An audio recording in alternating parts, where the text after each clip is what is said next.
इतिहास है, प्राचीन इतिहास में जो आज टॉपिक है आपका वो है पाषाण काल एवं ताम्र पाषाण काल। पाषाण काल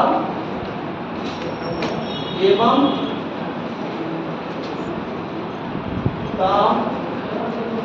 पाषाण काल।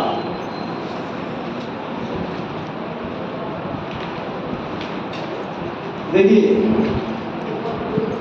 आज हम लोग लिखना पढ़ना सब जानते हैं। अब हम इतिहास के प्राचीन समय में चलते हैं। आप सपोज कीजिए कि इतिहास का एक ऐसा युग जब कोई पढ़ना लिखना नहीं जानता था, कोई भी मानव कैसा था। आज के 10 लाख साल पहले, आज के 10 लाख साल पहले मानव का इतिहास क्या था? आज के 10 लाख साल पहले वो कैसा जीवन जी रहा था? इतिहास नहीं ना पढ़ना आपको, भाषण कैसा वो जीवन जी रहा था। आज आपका देखिए, आज हम लोग 21वीं शताब्दी में हैं। आज हमारे पास बहुत सी ऐसी चीजें हैं जिसका इमेजिन कोई कर नहीं सकता है। लेकिन आज के 10 लाख साल पहले प्राचीन इतिहास में मानव की क्या भूमिका थी? मानव क्या करता था? मानव के पास साधन, आज हमारे पास मैं माइक लिया हूँ, आप लिख रहे हैं, यहाँ ये रिकॉर्ड हो रहा है, ये जितनी भी टेक्नोलॉजी है ये 21st सेंचुरी की है।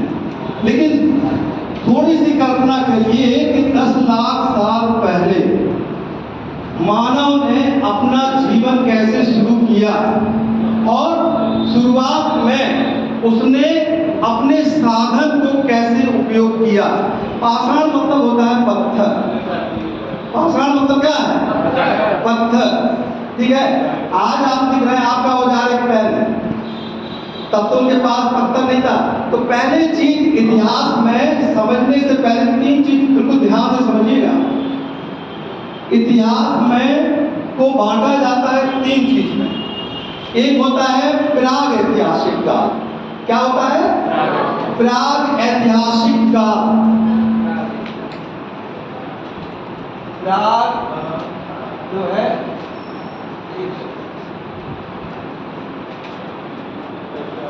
प्राग ऐतिहासिक काल। इस काल में मानव को लिखना पढ़ना नहीं आता था। उसको कोई भी जानकारी ना, लिखना बिल्कुल नहीं आता था, पढ़ना नहीं आता था। दूसरा है आर्य ऐतिहासिक काल।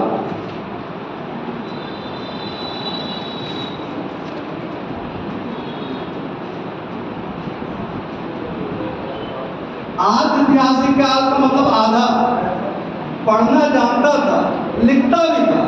मान लीजिए हम ऐसे लिखते हैं, ये आप बता पाएंगे ये क्या लिखा है? कोई बता पाएगा ये क्या लिखा है? आप लोग बता पाएंगे क्या लिखा है ये? तो इसको क्या कहेंगे? इसको कौन सा काल कहेंगे?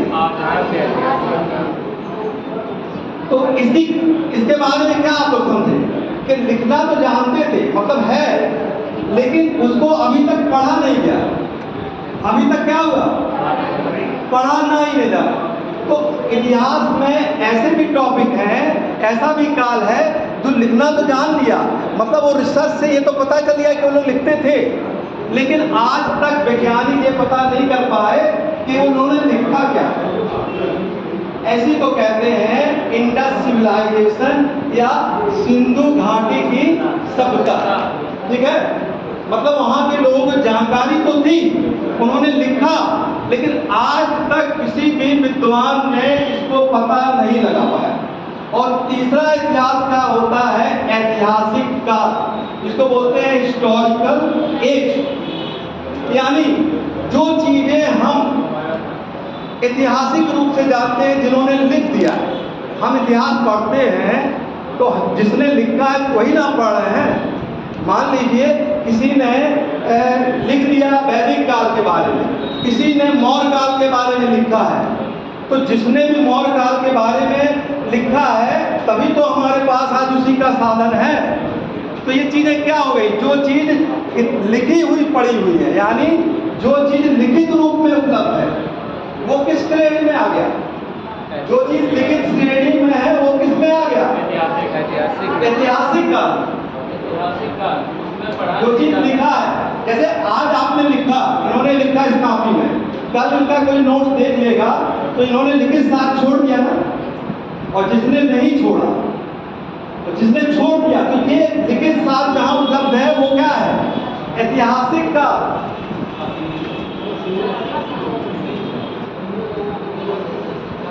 यानी किसी मतलब इतिहास को जो लिख दिया गया और उनके बारे में बताया गया है, उन्हीं के बारे में हम लोग जानते हैं, तो वो क्या हो गया? ऐतिहासिक काल। तो सिंधु घाटी सभ्यता के बाद, वैदिक काल के बाद जितना भी चीज हमको मिलता है वो किसी ने लिखा है उनके बारे में, ठीक है? जैसे मौर्य काल है, कौटिल्य ने किताब लिख दिया। मौर्य काल है, मान लीजिए मैगस्नीज आया, उसने किताब लिख दी इंडिका, तो लिखा ना, तभी ना हम लोग जाने, बाकी लोगों ने, विद्वानों ने लिखा, तो हमने क्या है, तब हमको इतिहास का पता चला। तो तीन चीज हो गया, प्राग ऐतिहासिक काल, आद्य ऐतिहासिक काल और ऐतिहासिक काल। प्राग ऐतिहासिक काल का मतलब क्या हुआ कि मानव को जानकारी ही नहीं थी लिखने की। आद्य ऐतिहासिक काल क्या हुआ? जानकारी तो थी लेकिन अभी तक ये नहीं मालूम हुआ कि वो लोग जानते थे, वो अक्षर का ज्ञान नहीं हुआ। तीसरा ऐतिहासिक काल, जिसमें इतिहास की जानकारी पता चल गई कि हाँ वो इतिहास हम लोग आज भी जानते हैं, जिन्होंने लिखा उसी का बुक हम लोग पढ़ रहे हैं, आज भी उन्हीं विद्वानों का किताब पढ़ रहे हैं। तो आज अब ये तीन चीज आप लोग समझे कि नहीं समझे? प्राग ऐतिहासिक, आद्य ऐतिहासिक, ये समझना बहुत जरूरी है, क्योंकि पाषाण काल शुरू करने से पहले आपको ये जानना जरूरी है कि प्राग ऐतिहासिक काल हम पढ़ने जा रहे हैं। ऐसे समय में मानव को पढ़ने लिखने की जानकारी नहीं थी, बहुत सी जानकारी नहीं थी। अब हम आते हैं अपने टॉपिक पर, पाषाण काल। पाषाण मतलब हो गया पत्थर, ठीक है? देखिए आज के समय में हमारे पास बहुत से साधन हैं, हमारे पास इतने साधन हैं कि हम बैठे बैठे सारी जानकारी उपलब्ध कर सकते हैं। यहाँ तक कि आपको खाना खाना हो तो अब ऑनलाइन आपके घर पे आ जाएगा। लेकिन थोड़ा सा सोचिए कि पाषाण काल में लोगों को, आदमी का जीवन कैसे आदमी जिएगा? उसको कुछ खाने पीने का चीज होना चाहिए ना, कैसे वो अपना जीवन करना चाहिए? तो इस पाषाण काल में, पत्थर काल में, जब मानव अपने प्रारंभिक अवस्था में था तो उस समय उसका जीवन कैसा था? उसका जीवन घनाव दोष था, शिकारी के रूप में था। यानी उसके पास घर नहीं था, मकान तो बहुत बाद में बना। तो पाषाण का, देखिए जो चीज हम बता रहे हैं, जैसे आप एक छत के नीचे बैठे हैं ना, तो पाषाण काल का मानव क्या छत के नीचे बैठा था? जंगलों में रहता। तो कहाँ रहता था? जंगलों में, पहाड़ों में, नदियों के किनारे रहता था। तो ये बताइए हमको, क्या ये किनारे रहकर, जंगल में रहकर, क्या उनकी भूख मिट जाएगी? तो उनको आप अगर मान लीजिए हम आपको कोई चीज देते हैं, कच्चा आम देते हैं, तो आप उसको काटने के लिए कोई औजार उपयोग करेंगे ना? तो ये पाषाण क्या है? ये वही औजार है जो मानव ने अपने उपयोग के लिए लगाया। तो पहले तो जीवन में तीन ही चीज की आवश्यकता पड़ती है, रोटी यानी खाने की आवश्यकता पड़ती है, पड़ती है नहीं पड़ती है? तो मानव ने शुरुआती दौर में, पाषाण काल में, अपने उस पत्थर का उपयोग अपने खाने के लिए किया, अपनी रक्षा करने के लिए किया। समझ में आया? किसके लिए किया? खाने के लिए। तो ये पाषाण काल में जो मानव था, उसने उस पत्थर को इस तरीके से बनाया कि वो उपयोग कर सके। उस समय आप ये चीज समझ लीजिए, उस समय जो हम पाषाण काल बता रहे हैं उसको तीन भागों में बांटा गया है। पूर्व पाषाण काल,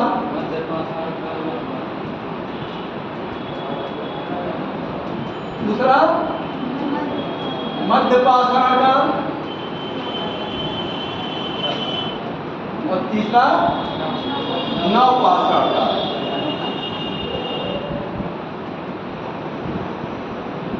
ये 3 भागों में बांटा गया, पूर्व पाषाण काल, मध्य पाषाण काल और नव पाषाण काल। पूर्व पाषाण काल को भी 3 भाग में बांट दिए।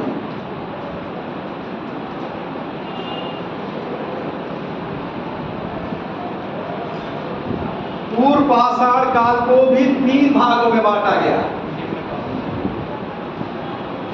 निम्न पूर्व पाषाण काल, दूसरा हो गया मध्य पूर्व पाषाण काल,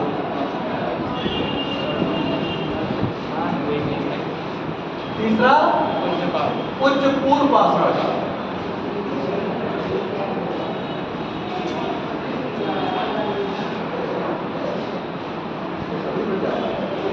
तीसरा क्या हो गया? उच्च पूर्व पाषाण काल।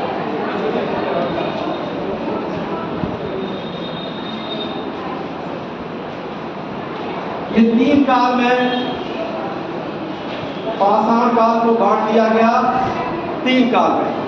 अब इनका अगर आप समय देखेंगे तो 10 लाख ईसा पूर्व से 10 लाख ईसा पूर्व से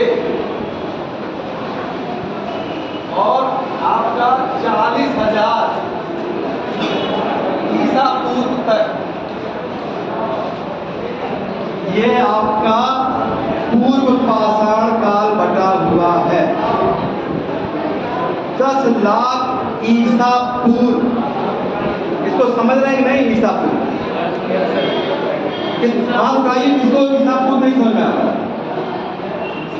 सबको आता है, सबको आता है। ईसा पूर्व समझ रहे ना? तो अगर हम कहे हैं कि 5 लाख ईसा पूर्व, तो आज से कितने साल पहले? 5 लाख 2024 जो ईस्वी है, कितनी ईस्वी चल रही है? 2024 चल रही ना ये ईस्वी, और इसके पहले जो भी 3000 को जोड़ दीजिए ईसा पूर्व, यानी 10 लाख ईसा पूर्व, तो ये 2024 है, उसको जोड़ दीजिए। तो ईसा पूर्व उस समय 10 लाख ईसा पूर्व से 40,000 ईसा पूर्व के बीच में पूर्व पाषाण काल चला। पूर्व पाषाण काल में मानव का जीवन कैसा था? मानव का जीवन पहला खनातोष,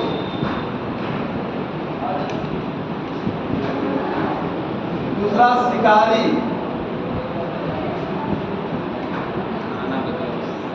खनातोष, दूसरा शिकारी, यानी वो शिकार करके अपना भोजन प्राप्त करता था। किसका? मांस खाता था, जानवरों का, ठीक है, या पेड़ पौधे का फल खाता था, कंदमूल उसको कह सकते हैं।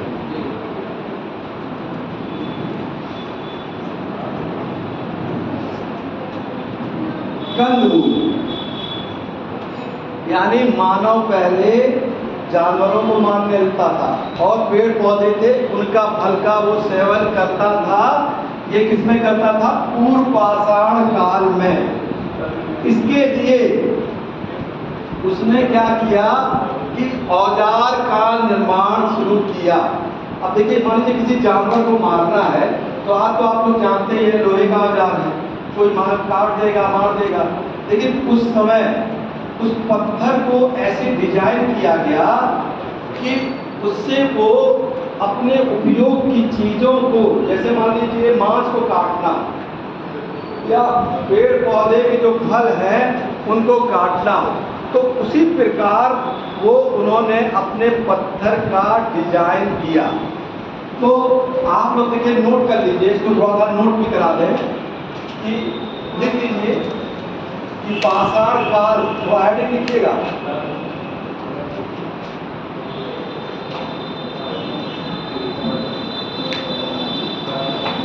और नोट दिवा देगा। चलिए देख लीजिए, पहले तो हेडिंग डालिए प्राग ऐतिहासिक काल। प्राग ऐतिहासिक काल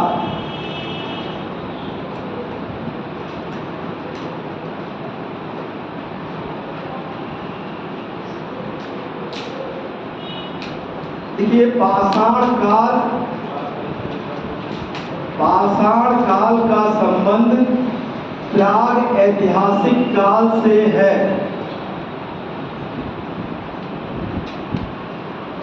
पाषाण काल का संबंध प्राग ऐतिहासिक काल से है।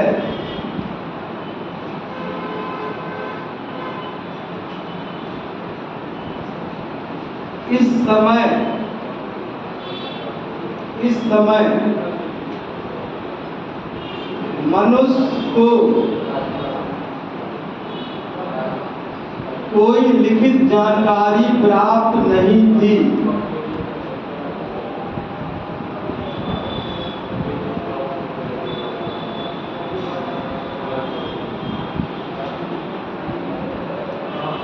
वह अपना जीवन शिकारी के रूप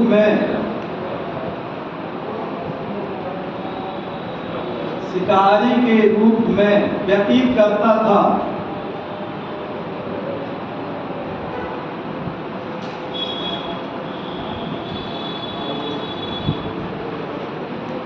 अब आप देखिए पाषाण काल को 3 भागों में बांटा जाता है।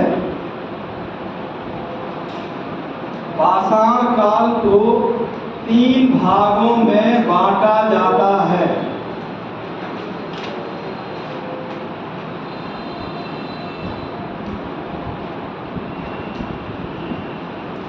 पहला पूर्व पाषाण काल,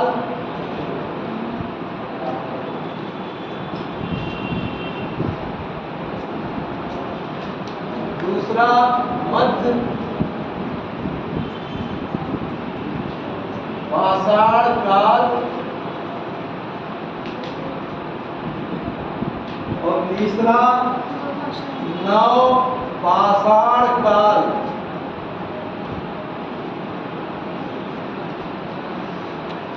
इतना लिख दिया। देखिए मेरा इतिहास पढ़ाने का मैं बहुत पहले से पढ़ा रहा हूँ, परिचय नहीं दिया क्योंकि समय लेट हो रहा था। लेकिन आप ये जानिए एक स्टूडेंट को अगर कोई भी चीज़ समझ में नहीं आया तो व्यक्तिगत रूप से खड़े होकर पूछेगा।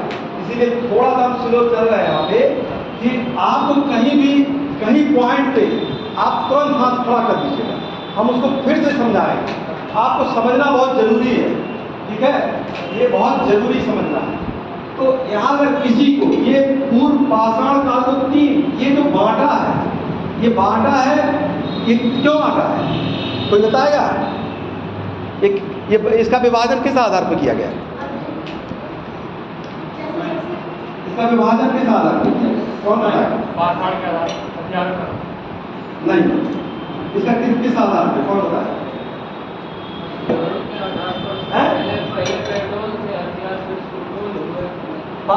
पत्थर के साथ साथ इस पे विभाजन एक और हुआ, समय क्या था कि पूर्व पाषाण काल का समय कब से कब है और साथ ही इनके पत्थर के जो औजार हैं उनकी बनावट कैसी, और तीसरा उनका जीवन में बदलाव कैसा हुआ।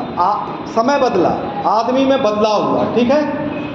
तो पूर्व पाषाण काल, मध्य पाषाण काल और नव पाषाण काल। अब पूर्व पाषाण काल को देखिए 3 भाग में बांटा जाता है। पूर्व पाषाण काल को 3 भागों में,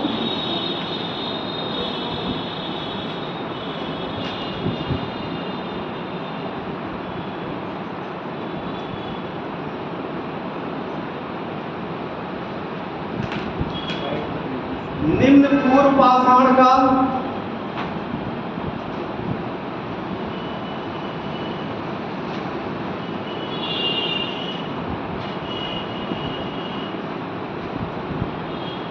मध्य पूर्व पाषाण काल,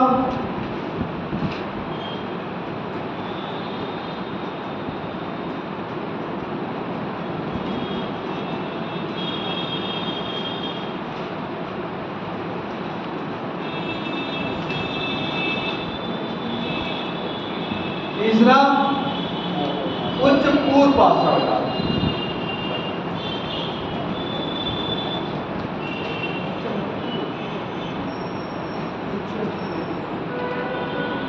लिख लीजिए देखिए ये 3 भागों में बट गया।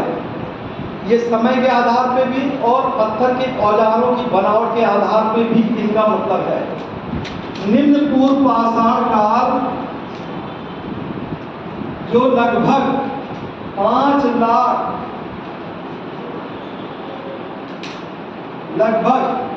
लाख से 1 लाख ईसा पूर्व तक, 5 लाख से 1 लाख ईसा पूर्व तक, ईसा पूर्व से 1 लाख ईसा पूर्व तक माना जाता है, जिसके अंतर्गत क्या लिखा? निम्न पूर्व पाषाण काल 5 लाख ईसा पूर्व से 1 लाख ईसा पूर्व के बीच में तक माना जाता है। ये लगभग लिखिएगा।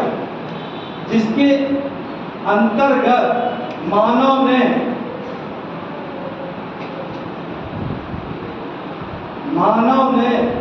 कुछ विशेष प्रकार के पत्थर के औजार,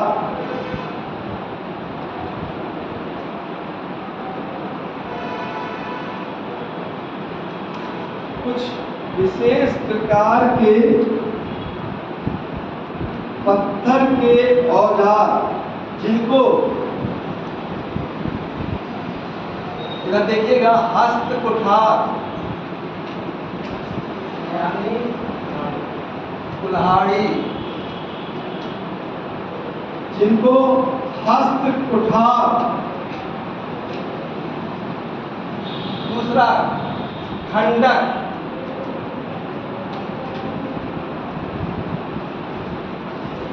दूसरा लिखिए खंडक,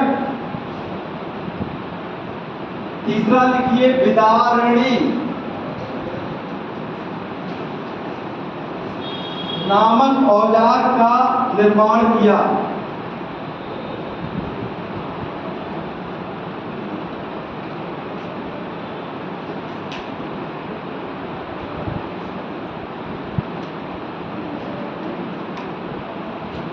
नामक औजार का निर्माण किया। देखिए कुल्हाड़ी तो आप लोग जानते हैं ना, तो उन्होंने भी जो उनका कुछ पूर्व पाषाण काल का मुख्य औजार क्या था? कि कुल्हाड़ी, जिसको हस्त कुठार बोलते थे, ये पत्थर का बना था। दूसरा हमने क्या लिखवाया? खंडक। खंडक तलवार देखा है? तलवार तो देखा ही होगा ना। वो लोग भी तलवार की तरह एक पत्थर का औजार उन्होंने बनाया, जिसको बोलते थे खंडक। तलवार भी काटने के लिए का उपयोग करता है। और खंडक क्या है? खंडक भी उन्होंने तलवार की तरह बनाया। तीसरा है विदारणी। विदारणी एक ऐसा औजार है जिनको जैसे चापर के रूप में उपयोग करते हैं। तो ये तीन इनके पूर्व पाषाण यानी निम्न पूर्व पाषाण काल के ये मुख्य औजार थे। अब आपका आता है मध्य पूर्व पाषाण काल। देखिए मध्य पूर्व पाषाण काल के अंतर्गत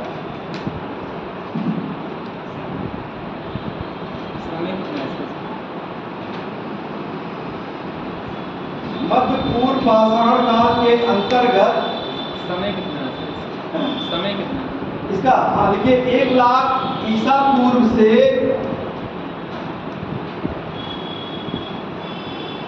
40,000 ईसा पूर्व तक, 1 लाख ईसा पूर्व से 40,000 ईस्वी पूर्व तक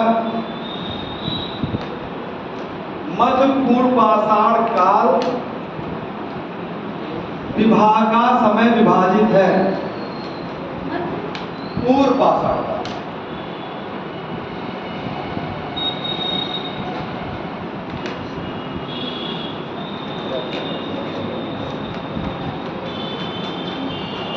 मध्य पूर्व पाषाण काल का मुख्य उपकरण खंडक होता था। लिख लीजिए, मध्य पूर्व पाषाण काल का मुख्य उपकरण खंडक होता था।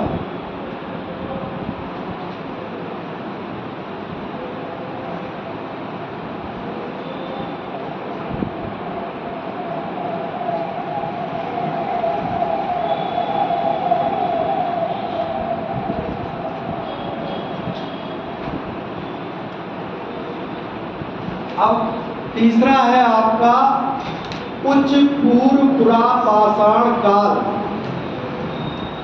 उच्च पूर्व पुरा पाषाण काल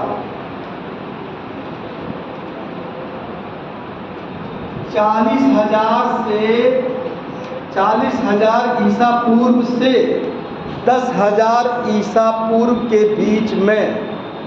बीच के काल को 40,000 ईसा पूर्व से 10,000 ईसा पूर्व के बीच के काल को उच्च पूर्व पाषाण काल कहा जाता है।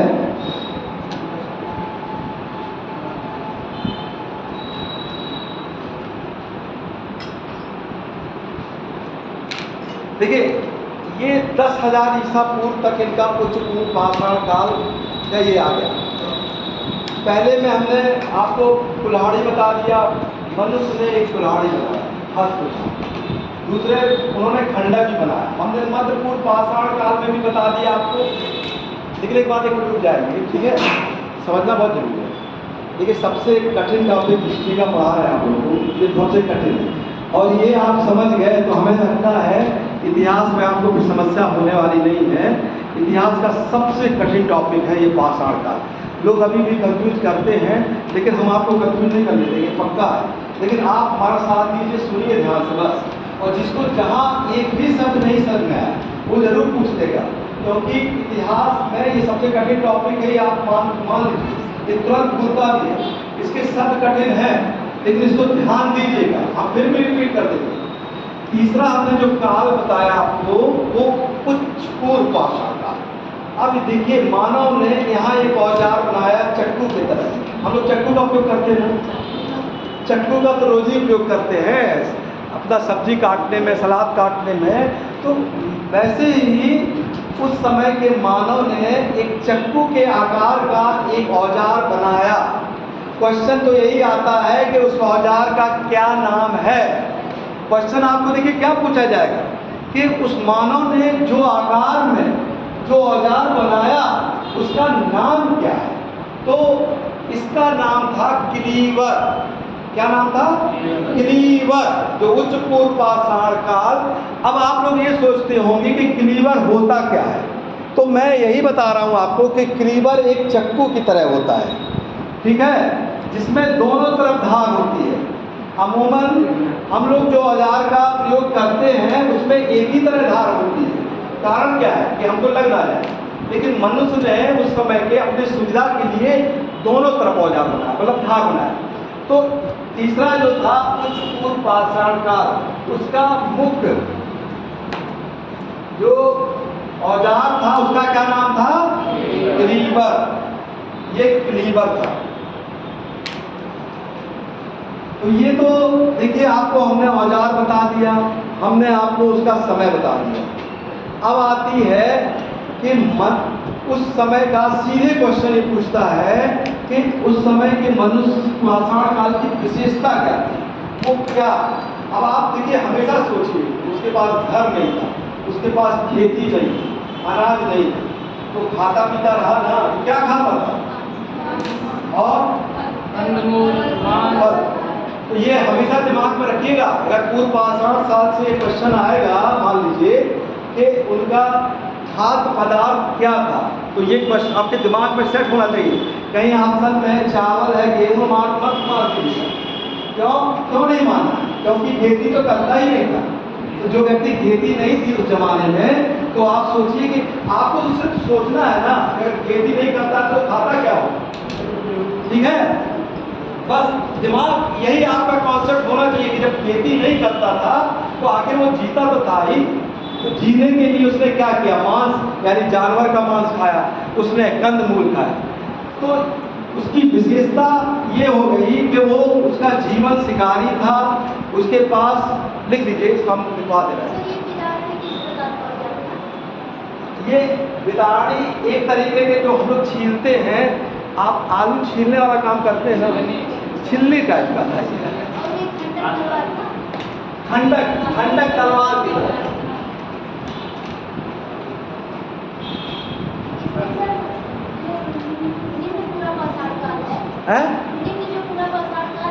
जी इसमें एक चापर और उसका भी प्रमाण है। हाँ, देखिए चापर क्या है कि एक पत्थर का औजार था जो वो लोग तोड़ते थे। मान लीजिए एक बड़ा सा पत्थर था, ऐसे कंघी के तरह ऐसे था, ये चापर उनका था, ठीक है। तो चापर उनका एक कॉमन औजार था उनका। और चापर देखिए वो जो आप कह रहे हैं वो है चापर चापिंग संस्कृति। उसको वो कहलाती है कि जब क्या कहते हैं, जो पहाड़ और पत्थर नदी के किनारे थे, जब पानी नदी बहती थी तो वो क्या होते थे, नुकीले हो जाते थे, कटते थे, तो उसी में से वो पत्थर तोड़ लेते थे। मान लीजिए कहीं नदी है, ठीक है, नदी बह रही है मान लीजिए ऐसे से, और ये आपका पर्वत पहाड़ है, अगर नदी ऐसे से बह रही है तो इसको क्या करेगी, मुलायम कर देगी पत्थर को, और थोड़ा सा जो है उसको नुकीला कर देगी।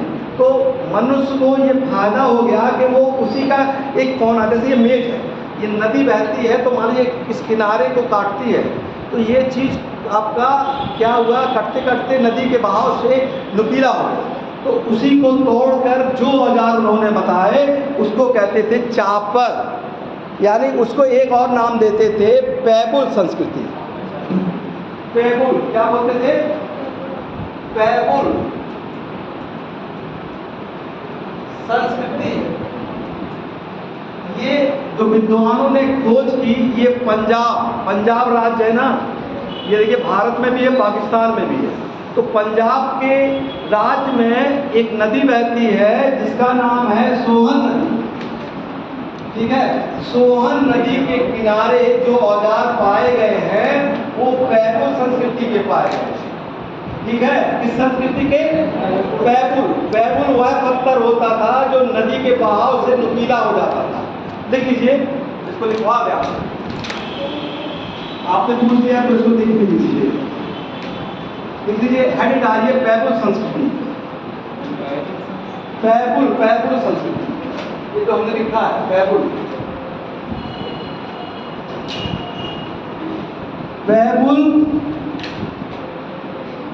वह नुकीला पत्थर होता था जो नदी के बहाव के कारण,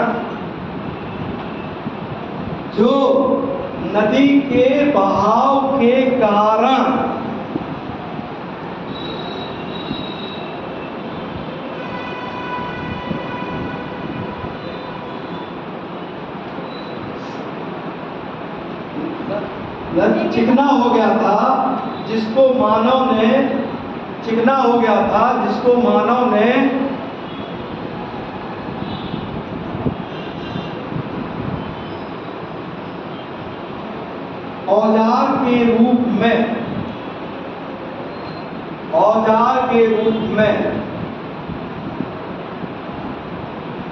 औजार के रूप में इसका प्रयोग किया।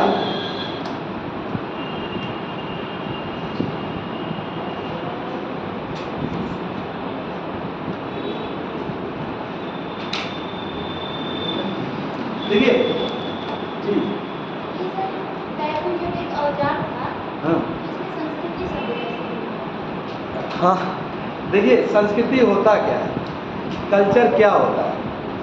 जैसे जब एक आदमी पैदा हुआ, मान लीजिए 10 लाख साल पहले, उसके पास कुछ नहीं था, ऐसे घूम रहा था, वो बैठा था। कल्चर वो चीज़ होती है, बोतल है ना, पानी इस बोतल में रख दिया, और एक आदमी गया, पानी कोई नदी बह रही, मुँह से ही पी लिया, तो ये बोतल जिसने बनाया और ये पानी लिया, तो उसका ये टेक्नोलॉजी जो यहाँ काम किया, तो ये एक संस्कृति हो गई, ठीक है, सभ्यता। यानी मानव ने एक सीखा कि हमको एक उपयोग कैसे करना है किसी वस्तु का। वो चाहता तो जानवर को सीधे दांत से काट के खाता, लेकिन उसने क्या प्रयोग किया, औजार। तो मानव की जो कला, बनाने की जो कला थी, वो औजार थी ना, वही मानव की संस्कृति थी। और ये संस्कृति अभी तो हम आपको 10 लाख साल पहले बता रहे हैं, आज भी संस्कृति है, आज देखिए, आज हम लोग चम्मच से गाते हैं ना, आज हम लोग बहुत तरीके से गाते हैं, टिश्यू पेपर का यूज। तो कल्चर तो वही है लेकिन चेंज हो गया ना। तो उस समय की जो संस्कृति थी मानव की, कि जिसने उसने अपने जीवन का उपयोग वस्तुओं को कैसे किया, खाने पीने रहने में, वही उसकी क्या हो गई, संस्कृति हो गई। ठीक है, जैसे एक मूर्ति है, अगर मूर्ति को आप वैसे रख दीजिए, लेकिन उस मूर्ति को आप जितना भी सजाएंगे, तो जो सजाने वाला जो कलाकार होगा ना, तो उसको कहेंगे कि ये वेल परफॉर्म, यानी उसने संस्कृति को बना दिया। और हर देश की सभ्यता जो है अपने संस्कृति के नाम से जानी जाती थी। तो ये मानव की उस समय की कल्चर के साथ साथ उसकी संस्कृति थी। ठीक है, उनकी जो कल्चर था और सिविलाइजेशन, जो सभ्यता के साथ साथ उनकी ये संस्कृति थी कि उन्होंने औजार को इतने तरीके से बनाया कि हम उसका उपयोग कैसे, पत्थर ही था, पत्थर को व्यक्ति कैसे औजार दे सकता था कि किसी पत्थर को वो छील के खा सकता था, किसी पत्थर को वो 2 तरीके के काट सकता था। तो वैसे ही ये कल्चर था उसका व्यक्ति का। तो ये पत्थर का प्रयोग ही उस समय की सभ्यता और संस्कृति है। ठीक है, किसी को नहीं समझ में आया तो पूछ सकते हैं, समझ में आया कि नहीं आया। तो ये संस्कृति क्या है, देखिए जैसे आप लोग, हम लोग का जीवन यापन होता है, कोई किस तरीके से रहता है, खाता है, पीता है, वैसे ही उन्होंने किस तरीके के औजार बनाए, वही उनकी सभ्यता और संस्कृति है। अभी तो हमने देखा पूर्व पाषाण काल में जो जितने औजार थे कि मनुष्य ने किस प्रकार के औजार बनाए, लेकिन आगे का जो विभाजन है वो है मध्य पाषाण काल। अब आप और आगे बढ़िए, 40,000 ईसा पूर्व से 10,000 ईसा पूर्व में हम लोग आ गए। अब दूसरा काल आता है मध्य पाषाण काल, यानी 10,000 ईसा पूर्व से लगभग 1,000 ईसा पूर्व के लगभग हम बता रहे हैं, ये आ गया मध्य पाषाण काल। मध्य पाषाण काल में बहुत बदलाव हो गया। बदलाव क्या हुआ कि अभी तक हमने बताया कि मानव का जीवन शिकारी था, नदी के किनारे, पर्वत के किनारे रहता था, लेकिन इस काल में बहुत बड़ी उपलब्धि हुई कि मानव ने पशुओं का पालना शुरू कर दिया।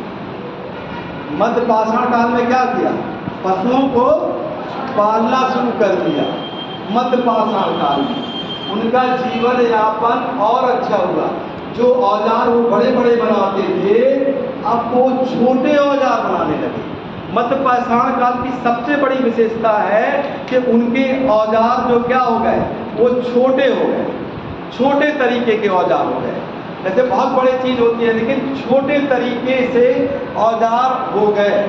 आप ये देखिए हमेशा चीज़ बदलाव आया। देखिए पहले इसमें लिखा जाता था, ये मान लीजिए पूर्व पाषाण काल का समय था। अब ये देखिए हम एक एग्जाम्पल दे रहे हैं, ये मध्य पाषाण काल आ गया और कल्चर और सिविलाइजेशन में क्या हुआ, बदलाव आ गया। अब उन्होंने औजार को और छोटा कर दिया, बहुत छोटा कर दिया। ठीक है, पहले लोग देखिए, आप लोग मालूम है जब सफ़र करते थे ट्रेन में तो बड़ा बड़ा बक्सा और रजाई गद्दा कभी देखा आप लोग, देखा है, बहुत बड़ा बक्सा अक्सर सारी चीज़ें देखिए आज के 40 साल पहले चलते थे। आज आप लोग देखिए छोटा सा बैग पीछे टांग लेते हैं। ये बैग बहुत हमें लगा 10-12 साल में आया इसका कल्चर, है कि नहीं। पहले दूसरे टाइप का बनता था, समझ में आया। तो वैसे ही मानव ने जो बड़े औजार थे उस औजार को छोटा कर दिया और उनका जो काल हुआ वो काल हो गया मध्य पाषाण काल। तो देखिए मध्य पाषाण काल,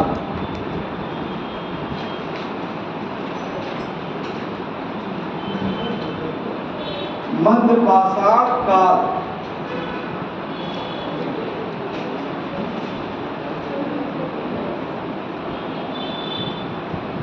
देख लीजिए। मध्य पाषाण काल, मध्य पाषाण काल में पहले देखिए मध्य पाषाण काल का समय लगभग 10,000 ईसा पूर्व से 10,000 ईसा पूर्व से 1,000 ईसा पूर्व के बीच में है।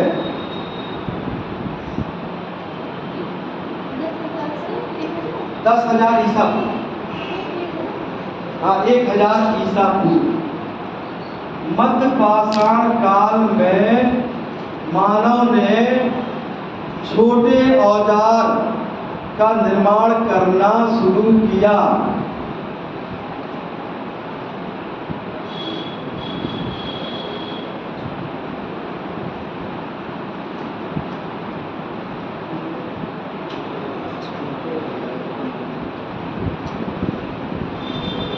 मध्य पाषाण काल में ही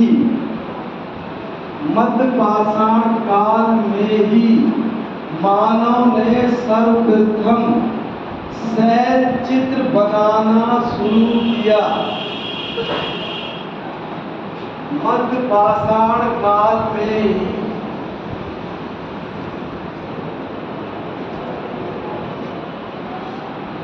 शैल चित्र बनाना, शैल चित्र क्या होता है? पत्थर पे चित्र। आज तो बहुत बड़ा कल्चर है ना, लोग रेत में भी चित्र बना देते हैं, ठीक है। लेकिन पहली बार देखिए, इतिहास में पहली बार दिमाग में लाइए, पहली बार देखिए, अभी तक पूर्व पाषाण काल में नहीं ना बताया हमने, ये किसमें बताया? ये क्वेश्चन आएगा कि देखिए, ये क्वेश्चन आता है इस तरीके से, हम क्वेश्चन भी आपको बताते हैं कैसे पूछते हैं कि किस काल में मानव का सर्वप्रथम चित्र उपलब्ध है। ए पूर्व पाषाण काल, बी मध्य पाषाण काल, सी नव पाषाण काल, डी सिंधु घाटी। ठीक है, तो आप आंसर क्या मानना है? मध्य पाषाण काल। तो ये मध्य पाषाण काल में ही सर्वप्रथम शैल चित्र यानी पत्थरों का चित्र प्राप्त हुआ है। लेकिन इसकी खोज की एक वैज्ञानिक थे, उनका नाम हम लिखवा देते हैं, लिख लीजिए। सर्वप्रथम लिखिए, सर्वप्रथम आर्कीबाल्ड क्लाइव, हम लिख दे रहे हैं आर्कीबाल्ड क्लाइव। सर्वप्रथम आर्कीबाल्ड क्लाइव ने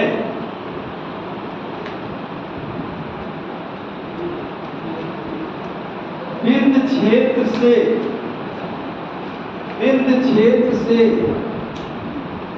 शैल चित्र को खोज निकाला। विंध्य क्षेत्र से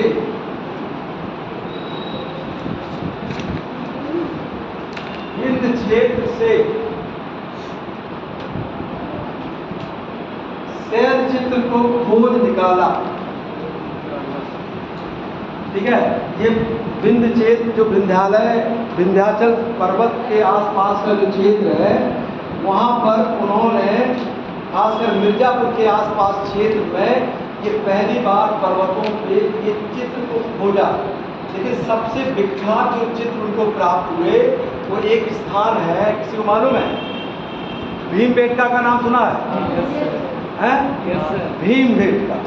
तो सबसे फेमस चित्र प्राप्त हुए हैं मध्य पाषाण काल के, वो हुए हैं भीमबेटका में। वहाँ पे मनुष्य ने एक चित्र बनाया। देखिए, अब देखिए, मनुष्य, आपने पूछा ना कल्चर क्या होता है, अब मनुष्य का दिमाग और एक्टिव हुआ। मनुष्य ने दिमाग बहुत एक्टिव किया।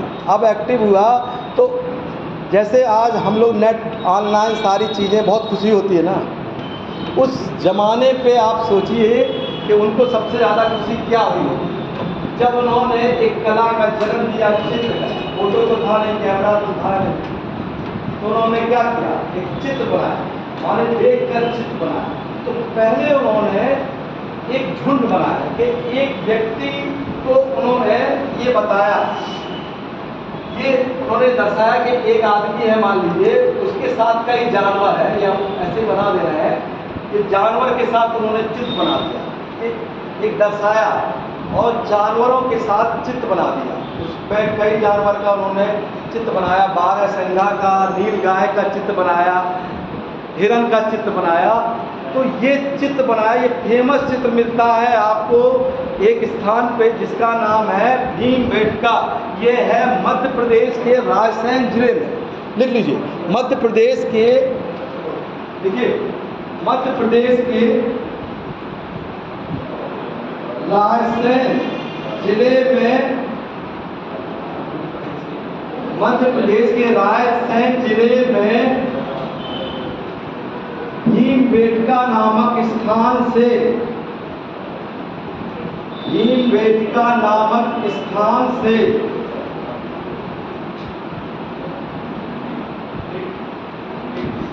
प्राग ऐतिहासिक काल का सर्वश्रेष्ठ चित्र प्राप्त हुआ है। प्राग ऐतिहासिक काल का सर्वश्रेष्ठ चित्र का प्राप्त हुआ है। सर्वश्रेष्ठ चित्र प्राप्त हुआ है।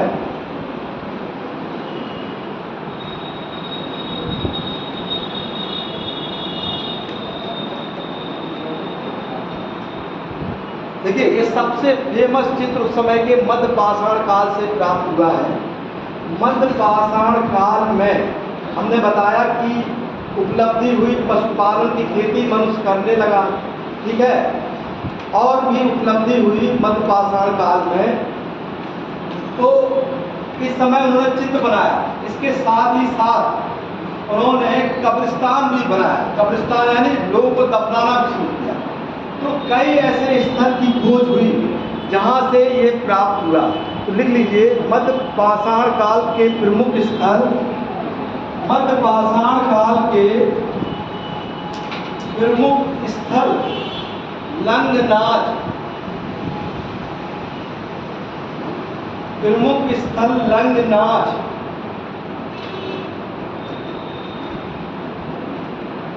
प्रमुख स्थल लंगनाच से पशुओं की हड्डियां, पशुओं की हड्डियां एवं कब्रिस्तान के साक्ष्य मिले हैं, एवं कब्रिस्तान के साक्ष्य मिले हैं।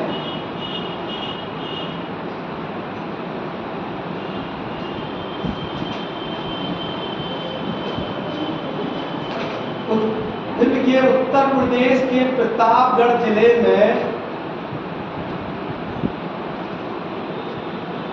उत्तर प्रदेश के प्रतापगढ़ जिले में महदहा,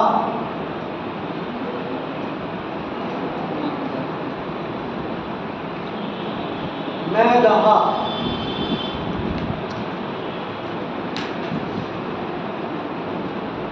महदहा नामक स्थान से, महदहा नामक स्थान से हड्डी एवं पशुओं के सींग से बने हुए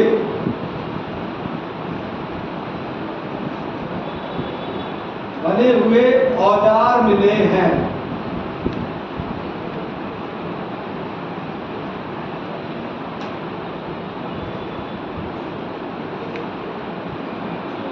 देखिए, अभी तक पत्थर के औजार हो रहे थे, अब ये हड्डी के उन्होंने औजार बनाया। ये कहाँ से मिला? महदहा से।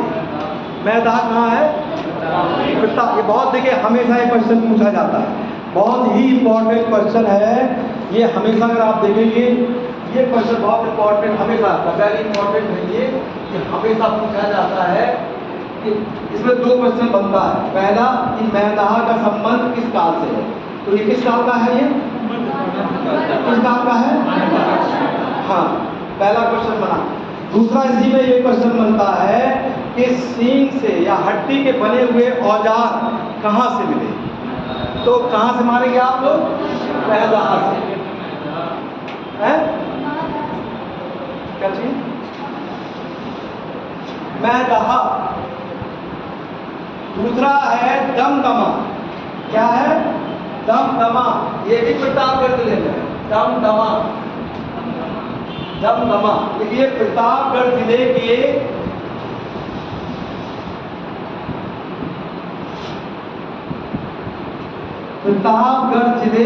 दमदमा नामक स्थान से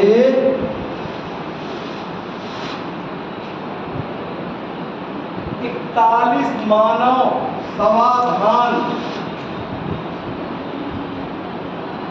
मानव समाधान प्राप्त हुए हैं।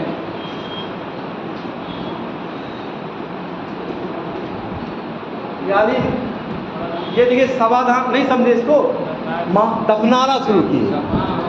यानी वो लोग इतना जल गए कि अंत्येष्टि संस्कार करने लगे। ठीक है, मानव का मृत्यु हो गई। तो उस समय पूर्व पाषाण काल में तो ऐसा साक्ष्य मिला नहीं, लेकिन मध्य पाषाण काल में उन्होंने क्या किया, जैसे अंतिम संस्कार होता है तो उन्होंने, देखिए ये कल्चर हो गया ना, उनको कुछ ज्ञान बढ़ा ना, उनका नॉलेज आई ना। ये देखिए नई नॉलेज है, एक मानव की देखिए नहीं, अब तो होता ही अंतिम संस्कार, लेकिन उस समय ये देखिए इतिहास आपसे पूछता है कि पहले कब हुआ। हम देखते तो हर चीज़ है, तो सारी चीज़ें देख रहे हैं, लेकिन आपको यही ना पूछा जाएगा कि पंखा का आविष्कार कब हुआ, मेज कब बना, पानी, हर चीज़। तो वैसे ही ये भी क्वेश्चन बन गया कि मानव ने पहले दफनाया कैसे, समाधान कब्रिस्तान कब बना दिया, तो किस काल में बना दिया, आ गया ना। तो ये मध्य पाषाण काल में ये क्वेश्चन आता है। आपका क्वेश्चन कैसे आता है कि किस स्थान से 41 मानव शवों का प्राप्त हुआ है समाधान। ठीक है, ये चीज ये आपका दमदमा से लिख लीजिए, लिख लीजिए उत्तर प्रदेश के सराय नाहर राय से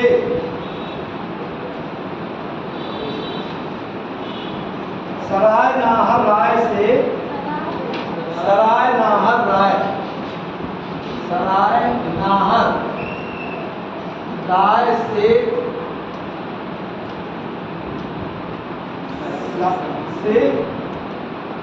मानव की एक विशेष समाधि प्राप्त हुई है। विशेष मानव की विशेष समाधि प्राप्त हुई है।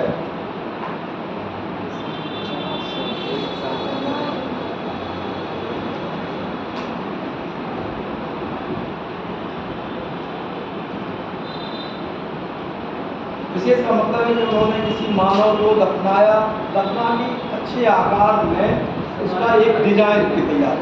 तो एक विशेष समाधि, ये क्वेश्चन आता है कि मानव का एक व्यवस्थित रूप से कहाँ दफनाया गया था, तो सराय नाहर राय थे। अभी हमने कहा कि मध्य पाषाण काल में पशुओं को मानव ने पालने लगा। दो ऐसे स्थान हैं जहाँ इस समय लिखित जानकारी तो थी नहीं। आप ये सोचिए, जब हमको कोई ने किसी ने लिख के नहीं छोड़ा, ठीक है, तो जब हम कोई चीज़ लिखने के जाएंगे तो इसको हम क्या लिखेंगे, ये क्या है, तो कुछ तो लिख के जाएंगे हम। यहाँ क्या होता था, अगर कोई यहाँ पे मान लीजिए नहीं बैठा है तो आज के 100 साल बाद इस कमरे को के बारे में कोई क्या लिखे, यहाँ क्या होता था, पढ़ाई होती है ना। अगर कोई लिखित शास्त्र नहीं है तो आप देख देंगे ना कि ये ब्रेंच, ये बोर्ड देख के क्या बता सकते हैं, पढ़ाई। तो पाषाण काल में जब मनुष्य के साथ पशुओं की हड्डी मिली एक साथ किनारे, तभी ये आकलन किया गया, क्या किया गया कि उन्होंने पशुओं को पालना शुरू किया। कोई लिख के छोड़े नहीं थे वो मानव, लेकिन ये क्या विद्वानों ने ये क्या किया, देख के ये लिखा। तो वैसे अनुमान के आधार पर तो दो ऐसे स्थान हैं जहाँ पशुपालन के साक्ष्य मिलते हैं। ठीक है, दो स्थान देखिए, मध्य पाषाण काल के अंतर्गत, मध्य पाषाण के अंतर्गत, मध्य पाषाण काल के अंतर्गत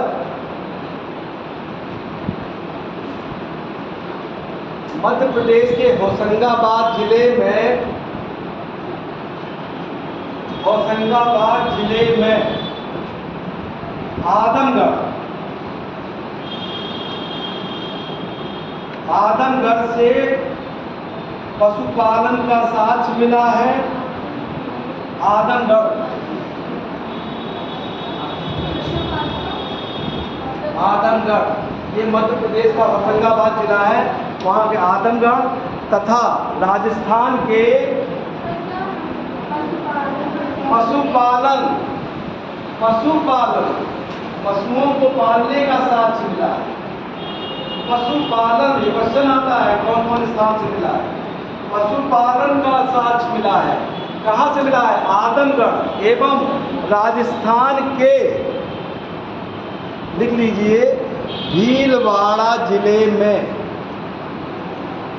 राजस्थान के भीलवाड़ा जिले में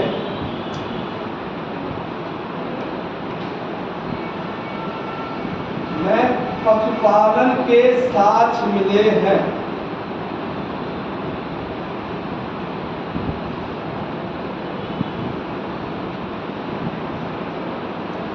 लिया तो ये मध्य पाषाण काल की विशेषता होगी। ठीक है, विशेषता क्या हो गई कि वो पशुओं को, अब आपसे अगर हम पूछें कि इसकी 3 मुख्य विशेषता क्या है मध्य पाषाण काल की, कौन बताएगा? 3 विशेषता मध्य पाषाण काल की क्या होगी?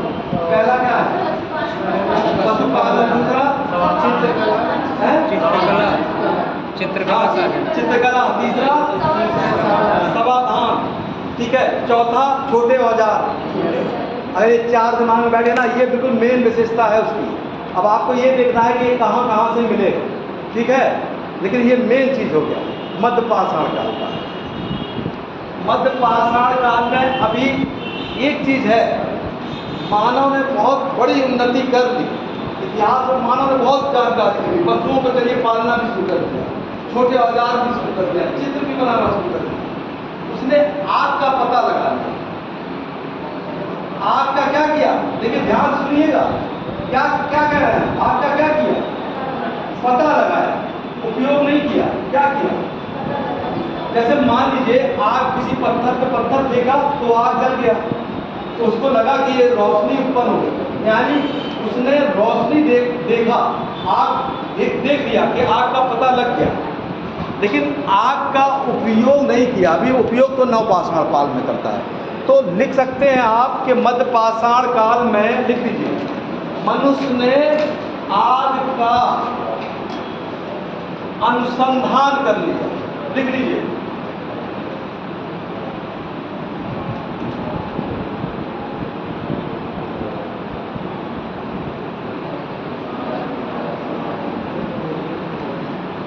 अनुसंधान कर लिया।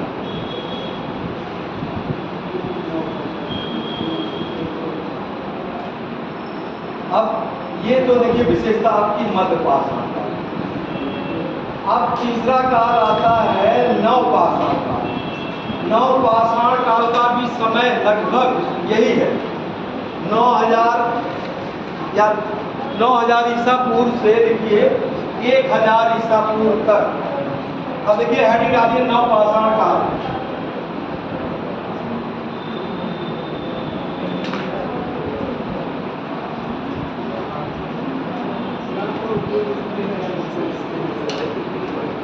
नौ 9000 ईसा पूर्व से 1000 ईसा पूर्व तक नवपाषाण काल का।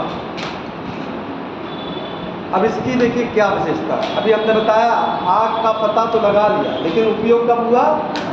तो हम इसकी लिखिए विशेषता लिखना, आग का उपयोग। ये बहुत बड़ी विशेषता इस मानव की थी। बहुत बड़ा रिसर्च, बहुत बड़ी खोज हो गई मानव की, बहुत बड़ी खोज हो गई। आग का उपयोग करना वो सीख गया। बिना आग के कोई चीज़ मतलब व्यवस्थित जीवन नहीं हो सकता था, तो आग का बहुत जरूरी था उस युग में आग का उपयोग। दूसरा बहुत बड़ी चीज़, बहुत ही बड़ी चीज़, कौन बताएगा? दूसरा सबसे बड़ा आविष्कार समझेगी पहिए का आविष्कार। पहिए से भी बहुत अच्छा, खेती, कृषि काम। अभी तक खेती नहीं करता था मनुष्य, लेकिन दूसरा सबसे महत्वपूर्ण काम क्या किया? क्या कर दिया? खेती कर लिया। जो आप देखते हैं ना, अनाज जो बोया जाता है ना, ये एक चमत्कार हो गया। और कृषि का आविष्कार। तीसरा बहुत बड़ा तीसरा बहुत बड़ा मानव मनुष्य ने एक काम किया। पशु तो पहले से ही पाल लिए, वो तो चला पहिए का आविष्कार, पहिए का आविष्कार। चलिए पहिया तो है, और सोचिए तीसरा क्या किया? घर बनाना शुरू कर दिया। क्या शुरू किया? देखिए आपके जो इम्पोर्टेंट होता है ना, पहिया है, लेकिन हम बेसिक चीज़ पहले क्रम से लिखेंगे ना। तीसरा क्या हो गया? घर, यानी अपने को सुरक्षित करने के लिए उसने एक घर, क्या करें, गड्ढे बना। घर पशु तो पाल चुका था, ठीक है, घर यानी उसने गड्ढे के घर बनाने, गड्ढे के घर। तीसरा बहुत बड़ी मनुष्य की जो उपलब्धि रही है वो घर की। अब देखिए खेती का जो साक्ष्य है, कृषि का साक्ष्य है, अभी तक ये जाना था, अब यही आता है कि ये पता कैसे चला कि पहले खेती कहाँ हुई। पहले ये माना जाता था कि पाकिस्तान में जो है एक जगह है मेहरगढ़, सुना है? सुना है? Yes sir. मेहरगढ़, ये वहाँ के एक स्टेट है, एक राज्य है बलूचिस्तान। वहाँ का मेहरगढ़, पहले ये माना जाता था कि वहाँ पर सबसे पहले खेती हुई। लेकिन अभी हाल ही में करीब 10 साल पहले एक रिसर्च आया है कि खेती वहाँ नहीं सबसे पहले, भारत में खेती सबसे पहले किसी दूसरे स्थान से हुई। कौन बताएगा कहाँ हुई? लौरा देव। कहाँ है लौरा देव? आपके बगल में ही है लौरा देव, संत कबीर नगर, आपके बगल में ही है। संत कबीर, संत कबीर नगर जिले में। कहाँ पे है? फरीदाबाद, यानी संत कबीर नगर जिले में सबसे पहले ये रिसर्च हो गया वैज्ञानिकों का कि सबसे पहले खेती यहीं पे हुई थी। सबसे पहले मानव ने भारत में सबसे पहले खेती यहीं की थी और गेहूं का उपज सबसे पहले यहीं किया था। और ये स्थान है, क्या है? लौरा देव।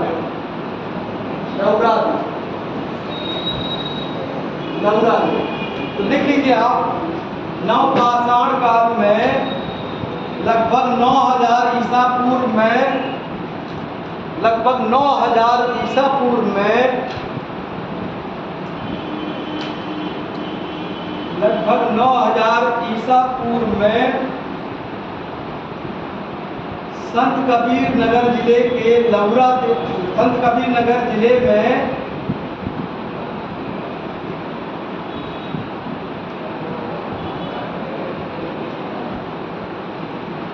कृषि कार्य को प्रारंभ किया था।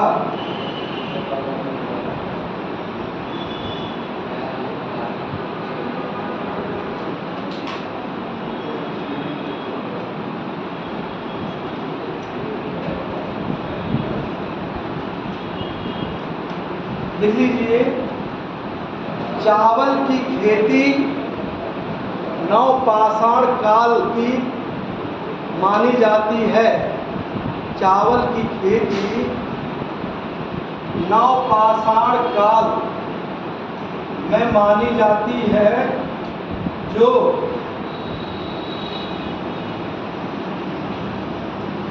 प्रयागराज के कोल्डियावा, जो प्रयागराज के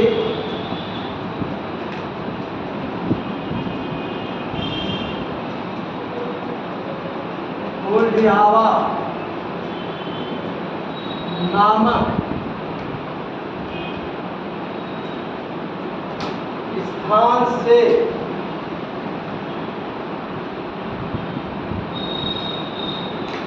प्राप्त होती है।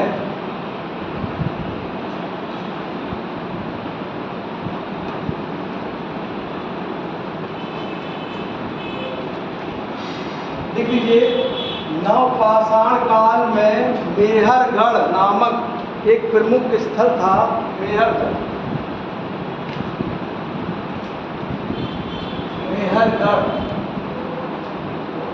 एक प्रमुख स्थल था जहाँ से पाषाण काल से लेकर पाषाण काल से लेकर सिंधु घाटी सभ्यता तक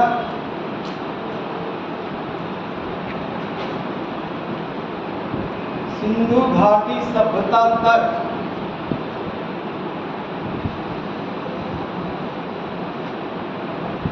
के साक्ष्य प्राप्त होते हैं। सिंधु घाटी सभ्यता तक के साक्ष्य प्राप्त होते हैं।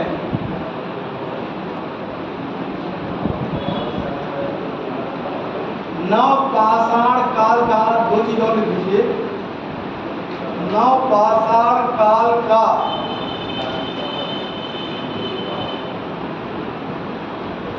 प्रमुख स्थल बुर्ज होम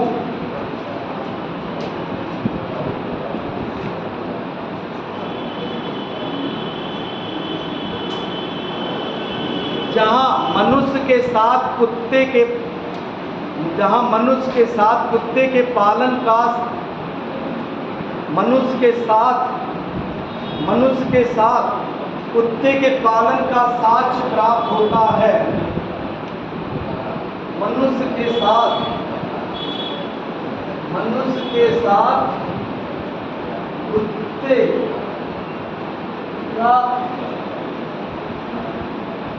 कुत्ते के पालन का साक्ष्य प्राप्त होता है।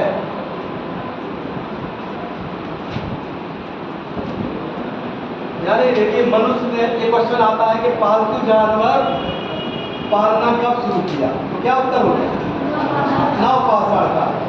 एक तो इस तरह से आता है। फिर दूसरा ये पूछ लेते हैं कि कौन सा ऐसा स्थान है जहाँ की कुत्ते के साथ मनुष्य ने मतलब उसने रखा था अपने साथ, तो कौन सा है?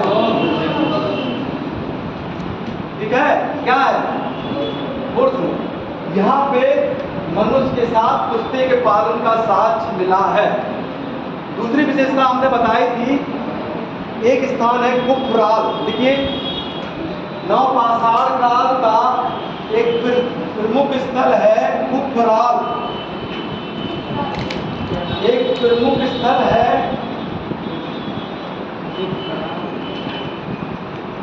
कुफराल। अंदर दिखेगा कुफराल, ठीक है, जहां से मनुष्य ने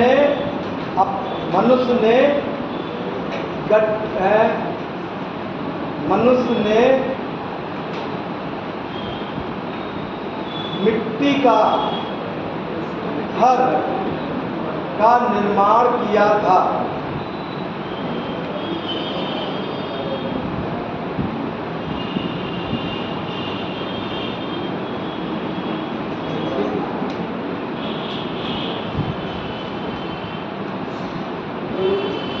देखिए, मनुष्य का ये उन्होंने घर बनाया, मिट्टी का घर बनाया, और वो उन्होंने अपना जीवन, यानी मनुष्य क्या हो गया? सुरक्षित हो गया, घर में रहने लगा, सुरक्षित हो गया। तो ये बहुत बड़ी विशेषता है। अब यहाँ पर एक चीज और है कि दक्षिण भारत में जब नवपाषाण काल की खोज हुई तो दक्षिण भारत में क्या हुआ कि मनुष्य ने वहाँ से राख के टीले प्राप्त हुए। देख लीजिए, दक्षिण भारत में एक बार दक्षिण भारत में नवपाषाण काल के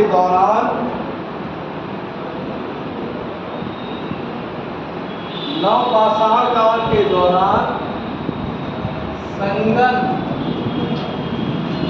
हल्लू, टिकली हल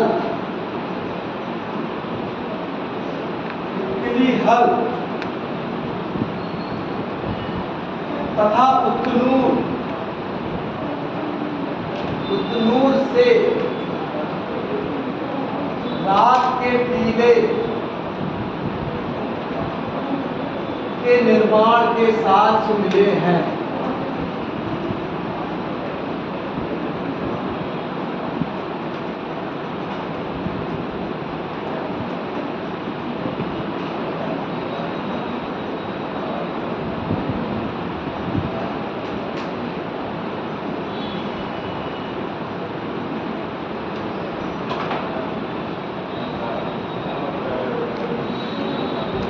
देखिए, ये राख के टीले का मतलब क्या है कि हमने तो बता दिया कि मनुष्य तो पशुओं को पालने ही लगा था, तो पशु पालने से जो गोबर इकट्ठा होता था उसको वो लोग क्या कर देते थे, एक बाड़े के अंदर पशु पालते थे और बाद में उसको जला देते थे। गर्मी के महीने में जला दिए और वो पूरा राख बन जाता था। तो एक क्वेश्चन बहुत इंपॉर्टेंट अक्सर ये पूछा जाता है कि नवपाषाण काल में राख के टीले किस स्थान से मिले। तो ये तीन हमने बहुत इंपॉर्टेंट आपको संगनकल्लू, पिपली हल और उतनू, ये दक्षिण भारत के स्थान है, यहीं से राख के टीले मिले हैं। वो लोग जलाना सीख गए थे तो उनको जला दिए, जला के क्या करते थे, वो स्थान छोड़ देते। टीला, टीला का मतलब होता राख का टीला, टीला मतलब ढेर, टीले का मतलब होता है ढेर होता है, ठीक है। टीले का मतलब होता है ढेर। जैसे आप कंडे को खूब जला दीजिए और छोड़ के चले आइए तो उसका ढेर रहेगा ना, एक आकार। ऐसे कंडे हैं, मान लीजिए ऐसे से हैं, आप जला दिए ऐसे उसका आकार बन गया ढेर सा, तो ये क्या हो गया, टीला हो गया। एक परत पे, दो परत पे, तीन परत पे, तो ये राख के टीले के साथ में। तो देखिए, ये बहुत इम्पोर्टेंट टॉपिक था है। इसको देखिए, आप लोग एक चीज़ बहुत ध्यान से समझिए, इतिहास का सबसे कठिन टॉपिक है पाषाण काल, सबसे कठिन है। बाकी चीज़ चूँकि इंटरेस्टिंग होती है, बड़ी होती है, इसमें थोड़ा सा कंफ्यूजन तो होता है, लेकिन अगर आप लोगों को कहीं पे, हम ये 5 मिनट इसलिए देते हैं 10 मिनट कि इतना हमने पढ़ाया, अगर आपको इसमें से कोई क्वेश्चन है पढ़ाने से और जिसको जो नहीं समझ में आया वो पूछ सकता है। अगर ये हमने जो बताया ये टॉपिक आपको इस 10 मिनट के अंदर अगर आपको लगता है कि यहाँ मेरा कंफ्यूजन हुआ है तो हम आपको 5 मिनट 8 मिनट देते हैं कि आप कंफ्यूजन में मत रहिएगा। जो चीज़ नहीं समझ पे आई एकदम सिंपल तरीके से, जिसको ऐसा लगता है कि ये हमारा कंफ्यूजन हो गया, कभी कभी हो जाता है, कंसंट्रेशन भंग हो जाता है, तो आपको अगर इसमें से कोई चीज़ क्वेश्चन है तो बताइए, इसमें जो बताया जो पढ़ा है समझ में आ गया। जैसे हम मान लीजिए कल आएंगे तो कल हम क्वेश्चन बना के आएंगे इसी में से जो पढ़ाया है, ठीक है। अभी आपको जो पूछना है पूछ लीजिए कि हमको यहाँ नहीं समझ में आया। कल हम मान लीजिए 2 मिनट पहले आ गए, 5 मिनट, तो हम 5 क्वेश्चन पूछे आपसे, तो हमको ये पता लगेगा ना कि आप पढ़े हैं। हमारा थोड़ा पढ़ाने का तरीका थोड़ा सा दूसरा है, हम खुद ये परखते हैं कि आपको पढ़ तैयार है कि नहीं, परख लेते हैं, ठीक है। ये परखेंगे, ये परखेंगे कैसा क्वेश्चन, थोड़ा सा पूछेंगे 5 आते ही पूछेंगे 5 क्वेश्चन। इसलिए आपको ये जो 5 मिनट समय दिया है, इसीलिए दिया है कि आप अपना जो भी कंफ्यूजन है इस समय का वो पूछ लीजिए। 1 सेकंड थोड़ा सा सुनिए। खनाब दोष, पहला क्वेश्चन यहाँ से निकल के आया, खनाब दोष, ठीक है। और कोई अपना अपना क्वेश्चन बता दीजिए जिसमें नोट कर ले, हम सबको समझा दें। और कोई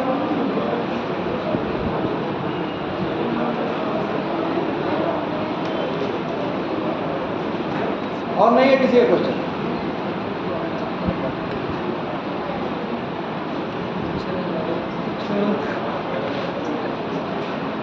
बताएं, और कोई नहीं है? देखिए, खराब दोष का मतलब होता है कि आदमी का जीवन का कोई अता पता नहीं, वो उसके जीवन का कोई उद्देश्य ही नहीं। वो जंगल में से जा रहा है, ना उसके पास घर है, ना खाने को है, ना वस्त्र हैं, कपड़े हैं, ना मकान है, ना अनाज है, कुछ नहीं है। तो उसका जीवन एक क्या है, डिपेंडेबल है एकदम। अगर उसको कुछ मिलता नहीं, अपने से प्रयास नहीं करेगा तो उसको कुछ मिलने वाला नहीं है। इसका जीवन निरुद्देश है, एमलेस है। तो ऐसे ही जीवन को कहते हैं खनाब दोष। तो पाषाण काल का मनुष्य खनाब दोष था, उसको ये मालूम नहीं था कि उसका जीवन में क्या है, क्या मिलेगा, क्या नहीं। वो जब तक रिसर्च नहीं करता, कोई चीज़ कुछ प्रयास नहीं करेगा, ठीक है। जैसे आपको अगर कुआं खोदना पड़े और पानी पीना पड़े तो जिंदगी हो गई खराब।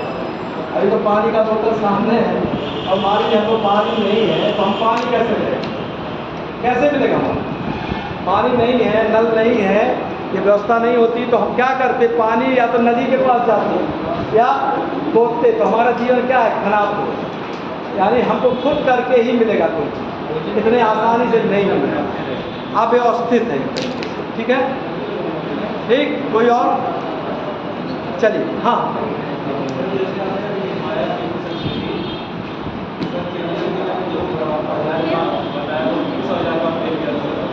जी, तो क्या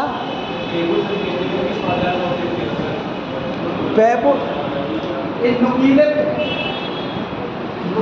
चापर बनाते थे। चापर का मतलब होता है, चापर एक, हम सही होता है, चापर क्या होता है, मांस उस जो काटते हैं, जो मीट उट काटते हैं ना, वो एक औजार ऐसे होता है ना मांस काटने का, ऐसे ऐसे होता है ना ये। तो ये जो पेपुल था, पेपुल क्या था, ध्यान से सुनिए, एक पहाड़ है, पहाड़ के किनारे नदी बह रही है, तो नदी कटाव करती है, आप भूगोल में पढ़े होंगे ना, नदी कटाव करती है। तो जहाँ से जिस पहाड़, आप कभी इमेजिन करिए, यहाँ तो पहाड़ है नहीं, चूँकि कहीं जाइएगा और जहाँ पहाड़ के किनारे नदी बह रही है वो कटान करती है, तो वो पत्थर क्या हो जाते हैं, मुलायम हो जाते हैं। तो मनुष्य ने उस दौरान क्या किया, पत्थर को तोड़ दिया। ठीक है, पानी क्या करती है, रासायनिक चीज़ है ना, वो क्या कहती है, उसको मुलायम कर दिया पत्थर को। तो मनुष्य ने उस पहाड़ पर्वत से वो पत्थर को तोड़ दिया और उससे जो औजार बना दिए, वही औजार को हम लोग पैपुल कहते हैं। तो वो एक इनका कॉमन औजार होता था, चापर। ठीक है, एक कॉमन एक औजार होता था, चापर होता था।